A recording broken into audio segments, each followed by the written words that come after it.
Carlton Town TV, sponsored by Aerocom. I'm here at the Brighouse ground with the Carlton Town first team manager Tommy Brookbanks following today's 4-1 defeat against Brighouse. Tommy, thanks for coming out. That was a tough watch this afternoon. What was your take on the game? Very tough. I think it's the first time in probably 18 months where it can come off to you that the supporters and everybody and say they out-fought us in every department, you know.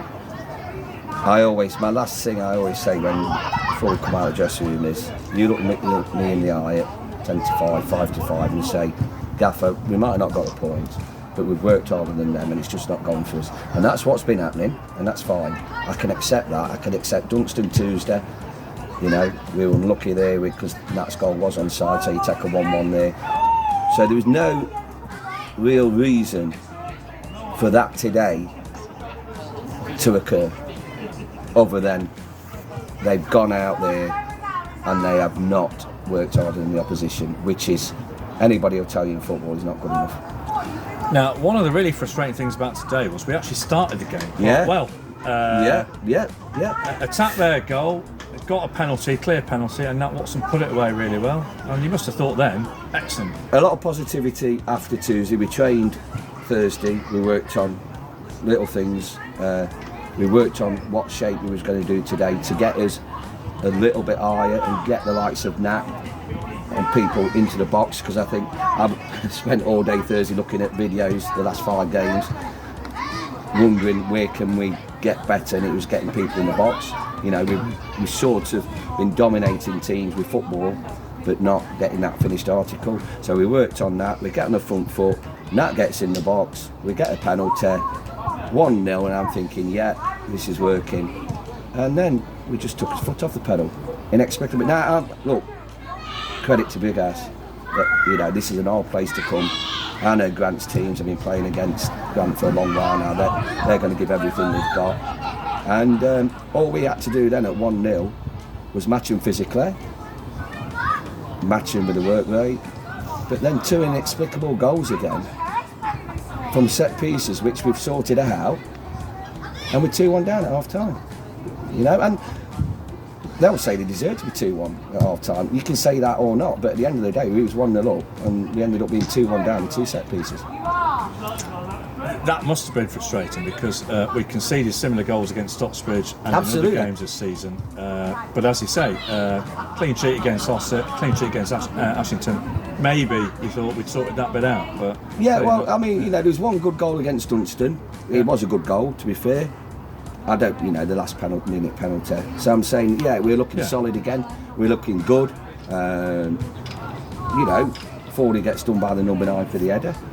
And then, you know, Felix comes, and that's fine, because keeper's got to gamble. He don't get there, but Lewis has still got a mark. You know, it's not acceptable if Felix misses the ball that you've just had his in the back post because the keeper's missed it. You know, and we've all got to take responsibility, Alan, at this stage.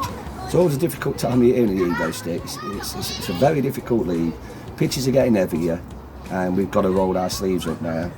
And we've got to show some courage, some moral courage, and we've got to show that we care for the club, you know. And that's the big, and that's what I've just told them in there. People are now got to stand up. Little bits of bickering on the pitch, it ain't good enough, Alan, you know. And they've been told in no certain terms in there.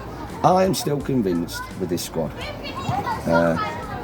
If we're still in this position at Christmas losing games, then I'll have to change my mind. But my experience tells me this is a good squad. Certainly down a little bit in confidence, which happens when you go on a run like this. But I believe in them, and I'm going to back them. But this can't happen again, what happened today. If we lose games, we're losing because we gave everything we've got and we've just been a little bit unlucky. Or at sometimes the opposition's better than you. But I'm not going to lose games where teams come and outwork us. And credit to Brighouse, Grant and Co. They've outworked us, outfought us, won all the 50-50s, won all the bits, and deservedly won 4-1 today. You expect to see a reaction next week? Yeah, 100%. What will be a tough game at home to Bradford Park? 100%. There can be no other. We've got to train hard, work hard. It's the same thing, you know. Sometimes as a manager, it's like Groundhog Day. You think you've got the secret formula again, and then you get kicked in the teeth. But if you want to stay in the game a long time, you have to just sleep on it, get to Monday, and go again, because there's no other way, mate. You know, it's unfortunately, if every time you're down as a manager or as a group, you walk away, then you ain't going to be in the game long. So there's going to be no major changes, let me tell you that for a start. This lot here today, they have got to put it right for our football club. I asked them in there, is there anything you want doing different on the training ground, from me, from Mark, from Andy? And they said, to a man, you're doing everything right, it's down to us. So now they've got to go and put it right, mate. It's as simple as that. Well, we've had bad runs before and we've come through them. Let's hope we start next week. Tommy, as always, thanks so much for coming out, Steve. Thank you. Cheers. Thank you.